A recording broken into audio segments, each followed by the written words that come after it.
Fala pessoal, Lula não tá apenas livre, tá com a ficha limpa, lídima, cristalina, tudo certinho. Você que é um cidadão honesto, talvez tenha a ficha mais suja do que o criminoso, o bandido do senhor Luiz Inácio Lula da Silva. Tudo isso graças a uma decisão monocrática, ou seja, uma decisão feita exclusivamente pelo ministro Fachin.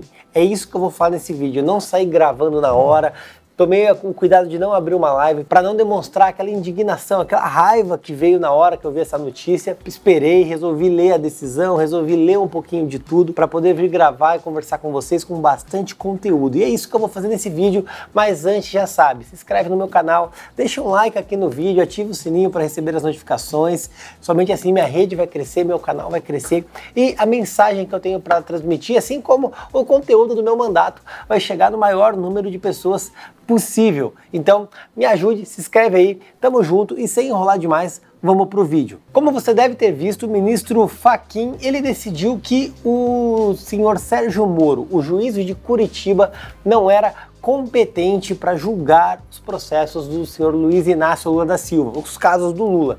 Não quer dizer que o Moro é incompetente no sentido de que ele não serve para fazer nada, não é isso. Na realidade, ele disse que aquele juízo de Curitiba não poderia ter julgado. Ele entendeu isso porque o Lula, na realidade, roubou muito, roubou mais do que deveria. Chega a ser um escárnio, chega a ser um assinte, mas ele diz que o juízo de Curitiba só poderia analisar os processos no âmbito da corrupção na Petrobras. E como o Lula tinha corrupção com empreiteira, com Odebrecht, com OAS, com Triplex, sítio em Atibaia, isso teria que ir para o TRF da primeira região e não no da quarta. Esse foi o entendimento de Fachin, que não disse que o Lula é honesto. Para os petistas que já estão todos efusivos aí, dizendo que a justiça foi feita, que o Lula é honesto, o escambau continua sendo um corrupto, continua sendo um ladrão, continua sendo um bandido. A decisão feita na forma não apaga todos os crimes cometidos pelo Lula. A decisão analisando a competência não dá a ele a ficha, a análise, o título de pessoa honesta, muito pelo contrário.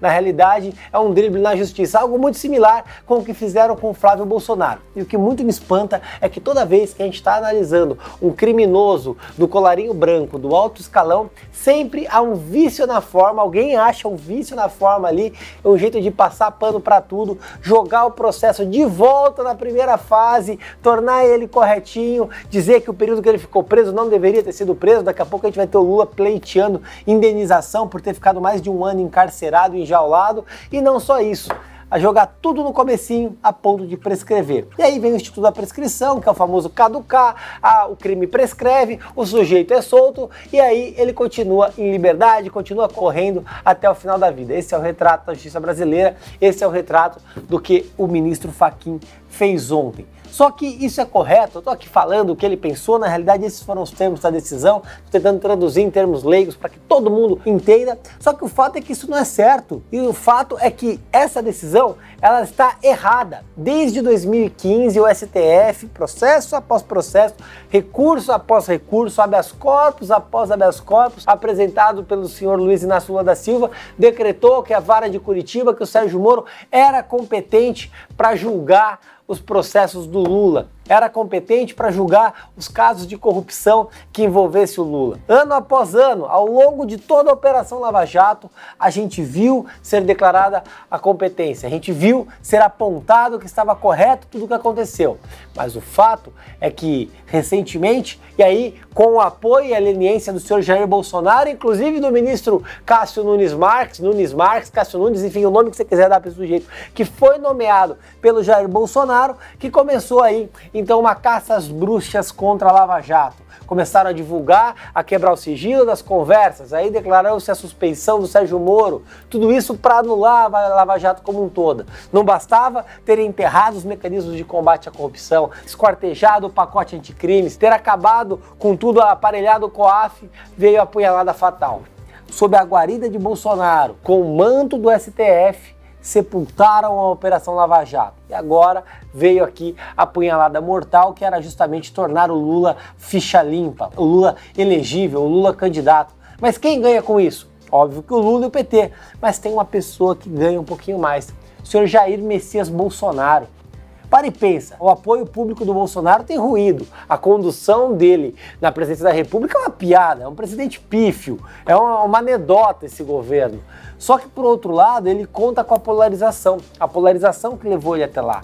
E ele ter o maior inimigo da direita, o maior inimigo de quem combateu a corrupção concorrendo contra ele, torna ele uma figura um pouco mais forte. Afinal de contas, com o apoio base que o Bolsonaro tem, com o apoio crítico que ele tem ali percentual para ir para o segundo turno.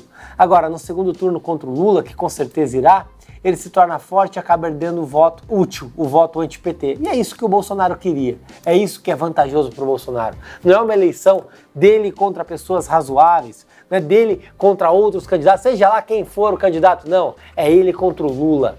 É o bolsonarismo contra o petismo. É o Bolsonaro contra o Lula. E aí vem tudo isso para ele poder se eleger.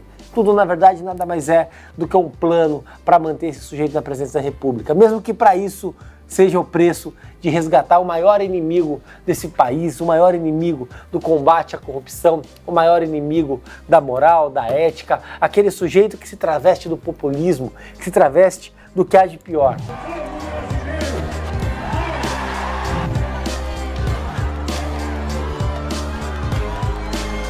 Infelizmente, a gente vê o bolsopetismo como uma realidade, tudo sendo operado como um grande xadrez. Esse é o xadrez do Bolsonaro, o tal xadrez 4D que sua militância tanto falava. É o xadrez que mantém ele na presidência. Um xadrez feito na base do populismo e do medo. Assim como o PT se valia do medo, do Bolsa Família, eles vão acabar com o Bolsa Família, o bolsonarismo se vale do medo. Agora do Lula volta, o PT volta. Esse é o grande jogo que eles estão criando. Infelizmente, essa é a realidade. Infelizmente, o ordenamento jurídico foi rasgado. Enquanto advogado, só posso lamentar. De que adianta ler todos esses livros aqui se chega na hora, o STF julga de acordo com a conveniência, julga de acordo com o interesse político. E agora nós vemos aí, talvez, o maior criminoso de todos os tempos com a ficha limpa. Um desrespeito. Quando a gente para e pensa, parece que no Brasil o crime compensa. E falando em crime compensa, a gente para e analisa Arthur Lira, presidente da Câmara dos Deputados. A gente viu a Zambelli declarando apoio. E várias outras coisas que o Arthur Lira tem dito. Uma das coisas é que realmente ele é da base, né? Tem votado com o presidente, tem estado alinhado com o presidente. É o partido do presidente? Não, a gente não pode dizer isso porque o presidente é do executivo e nós somos do legislativo. Mas é o candidato que está alinhado com as pautas nossas, bolsonaristas. Tá bom, pessoal? A gente viu ali Eduardo Bolsonaro, todo mundo, voto massivo bolsonarista. O Lira que representa o Jair Bolsonaro, comemorando a soltura do Lula. E pior, dizendo que o Moro tinha que ser condenado. Esse é o tipo de gente que preside o país. Esse é o tipo de gente que está no poder, que comanda o STF, que comanda a presidência da República.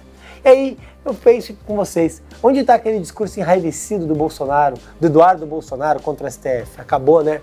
Acabou porque para eles ficou interessante. O irmão foi absolvido pela corte e comprou um imóvel de 6 milhões de reais. E agora, com toda a conveniência, Lula se torna ficha limpa.